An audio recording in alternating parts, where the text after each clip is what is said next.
And we're talking about all the buzz here. A couple ranked big-time opponents squaring off in Tuscaloosa. Yeah. Texas Longhorns are a 7-point underdog to Alabama. And wouldn't you know it, nearly 80% of the money is pouring in on Bama, covering that 7-point spread there. Jabron, where are you at? Well, Texas covered last year's game as a 21-point underdog, Andy, and only lost by 1 point to Alabama, 20-19 last year. Yep. One thing I do want to look at, players to watch here, Texas quarterback Quinn Ewers. If Texas wants to reach the lofty goals that they have set for themselves, obviously as a national championship contender, a college football playoff contender, he has to improve as a downfield passer. The Longhorns have far too many weapons in the passing games with Xavier Worthy, Jordan Whittington, and A.D. Mitchell for this team to struggle moving the ball. It just didn't. I thought they would light it up against Rice last week, and they really didn't. And, maybe Texas was keeping a little play calling vanilla ahead of this huge thing with Alabama, but I really would have liked to see them kind of get rolling in time for this game. Not show them a lot, but at least get those. You don't have to show them a lot, especially when you're playing Rice with these good of receivers. Yeah. So I really would have liked him to open up, go vertical passes on some of this Rice stuff, because that's what they're going to need to do against Alabama. Yeah, they scored 37 points, took care of business, but didn't get anywhere close to that over-under last week against Rice. Set at 59 points, so didn't even get close to that. They're also, last 7 games against the SEC, Texas is only 2-5. For sure. And I know they had a chance to win last year. Yeah, they did. But they still dropped that game at home, right? Yes. To Alabama. Now the Crimson Tide gets them at home. However, and they're not going to be overlooking them this time. No, not at all. And 7 points, it's probably going to move up. So I mean, if you're on the Crimson Tide, right now is the time to do it, because I think this is going to get close to 9, maybe 10 points by Saturday. But yeah, what you were just saying, Andy, Texas is only 1-4 against the spread as an underdog under this coaching regime. So the only one that they actually did win was being a 21-point dog with Alabama last season. So I really do like Alabama in this one. And the whole thing is Alabama's defense. This unit is likely going to be among the best in the entire country.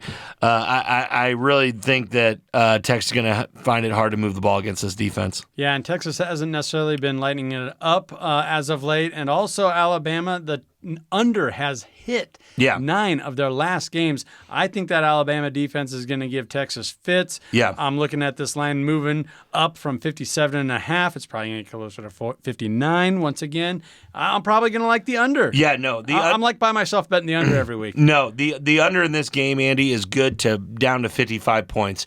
I really like the under, especially if it's getting anywhere close to 60 points. I'm taking the under on this. I think it's all day.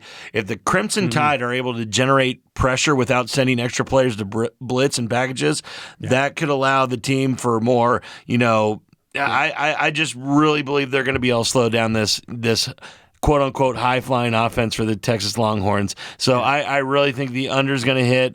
I believe Alabama wants to play a muddy game in this one, really show their grit to Texas and, keep it low scoring. So I really like the under. I like Alabama by 7, too. And that total is moving down. You mentioned you saw it at 55 is what you got it at? No, I'm saying it's good all the way down to 55 or, 54.5, whatever you want to see it at. Yep, I think it's moving down. So, get it sooner than later if you like the under.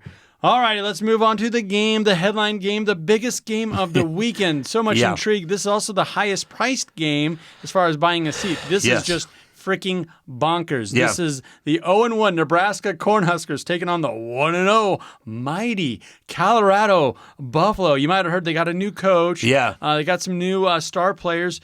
Actually have 3. Sanders. Davis.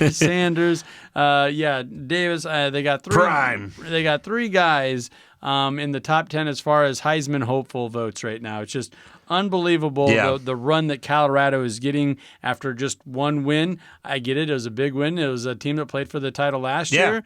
And so give them all the credit in the world. But I can't believe Folsom Field is the toughest ticket to get in college football, but it is. That's the reality. No, all offseason, this is all Colorado was trying to do, is make that a very overpriced ticket for Nebraska fans to go out there and watch this. So, damage was done.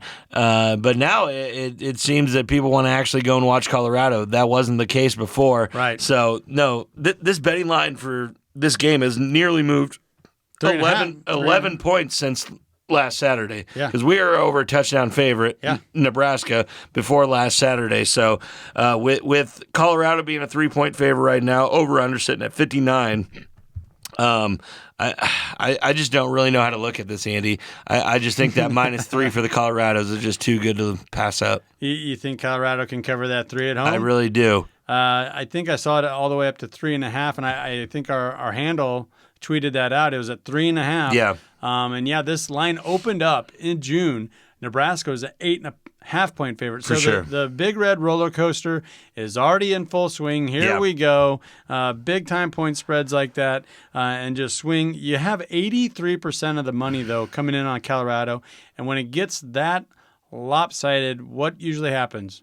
The opposite. Yeah. And I do feel like if this wasn't such a rivalry game and Colorado buying into their own hype right now, this would be a spot where I think Nebraska could get them. But it's really hard to look past how inept Nebraska's offense was. You were pretty high on that offense going in. I was. Buying into Jeffrey Sims and everything else. What would you say is our only touchdown was off a broken trick play where he just Uncle Rico threw it in the end zone because the guy was all by himself. A fumbled halfback pass back to the quarterback where it miraculously landed back into his hands. It could have been a touchdown the other way for all we know. The receiver wasn't covered, but it was the same old Nebraska. We get down in the goal line, penalties, interceptions, fumbles, all that kind of stuff, and we were in control. We were in control to win that game, and we still let them come back and do it. Yep. I don't believe we're going to do that with a a high-flying offense like this. Like we said, we don't know how good TCU is. We don't know how much they obviously didn't return what they had. Mm-hmm. It's all going to be about that defense for the Huskers. If they show up and can play and can keep us in reach to get to this point, that's going to be the thing. If we can limit their scoring and stay in the game, that's the only way Nebraska can win this. I know Matt Rule said, I don't want to you'll never hear me say start fast or get off to a fast start. He wants to be talking about finishing games. Yeah. I'm telling you what, you got to be able to take that first punch from Colorado because they're going to come out swinging. Yep. And you're missing your best D lineman, targeting, another dumb penalty, unforced error. Kind of after the play was decided, he lowered his head and put it into the quarterback where everybody's eyes were at. And he's going to have to sit out the first half. So that's going to kind of open the door a little bit more for that Colorado offense, missing our best bull rusher over there in Ty.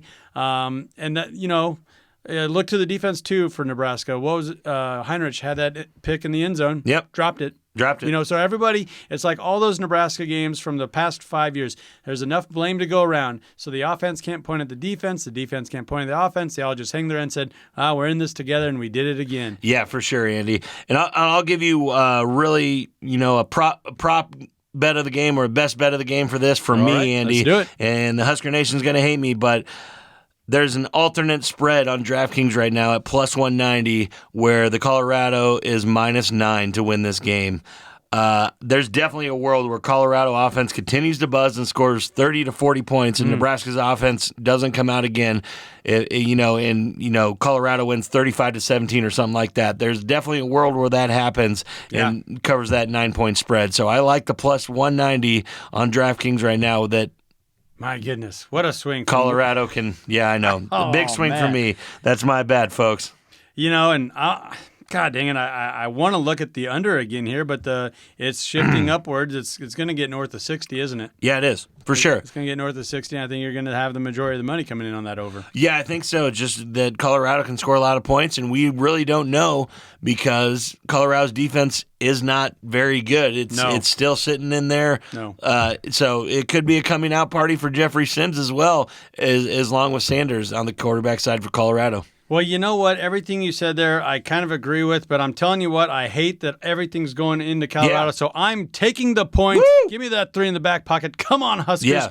Lose by 1, lose by 2, break my heart again, but cover for me. They've been doing really good at that last couple of years for me. For sure, Andy. And if you wait for Saturday, this line is going to be inflated. It's going to be over 3.5. So wait till you get the hook for Nebraska. If you're on the Big Red, wait till it's at 3.5 or 4 to take that, because it will get there. It will definitely get there. There's going to be so much money on Colorado this weekend. If you have a little faith in the Huskers to cover by a field goal or even win, that money line is going to keep on creeping up until Saturday. So if you're on the Huskers, get it right before game time, because that's going to be the best spread. There's going to be so much. It's a big noon kickoff on Fox, 11 o'clock kickoff, so be watching that. I'm 100% agreement with you. So much buzz about Colorado. The books can't keep up with it. Can't. I can't wait to jump on the Huskers, because I hope it gets up to 5. Yeah, and if it does that, I'm going to will. feel really good about that. Yep. So, well, that'll about do it for us this week, folks. Be sure to follow us on ESPN Tri-City Radio and their Facebook page. We have those short little videos you like to put out on that. Also on Twitter, or X, formerly known as Twitter.